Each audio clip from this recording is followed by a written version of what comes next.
বাবা বাবা দাঁড়াও দাঁড়াও বলে হাঁপাতে হাঁপাতে মেয়েটি সেখানে আসলে তার বাবা তাকে বলে, আরে তোমার কি আজ এত তাড়াতাড়ি স্কুল ছুটি হয়ে গেল? মেয়েটি বলে, বাবা তুমি এসব ড্রেস পরে কোথায় যাচ্ছ?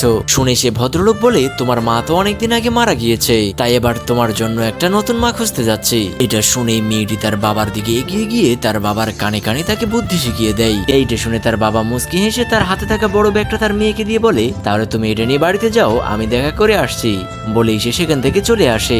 এইদিকে সে মেয়েটি সে ভদ্রলোককে দেখে চমকে ওঠে আর বলে যে, তোমার লাগেজ কোথায়? এইটা শুনে সে ভদ্রলোক বলে, আমি পালিয়ে বিয়ে করতে চাচ্ছি না, আসলে আমার আগের একজন মেয়ে রয়েছে, আমি চাই তোমাকে বিয়ে করে আমরা একসঙ্গে থাকি। ভাবলে কি করে যে আমি তোমাকে এই অবস্থায় বিয়ে করব? বলে সে মেয়ে সে ঝাড়ি মেরে সেখান থেকে চলে যেতেই সেই ভদ্রলোকের কোম্পানির কর্মী এসে তাকে স্যার বলে ডাকতেই মেয়েটি এটি শুনে চমকে ওঠে। এরপর যা হয় সেদিকে দেখার আগে যদি আপনিও মন থেকে আপনার মাকে ভালোবাসেন তাহলে ভিডিওতে একটা লাইক করে চ্যানেলকে সাবস্ক্রাইব। এরপর মেয়েটি ফিরে এসে সেই ভদ্রলোককে বিয়ে করতে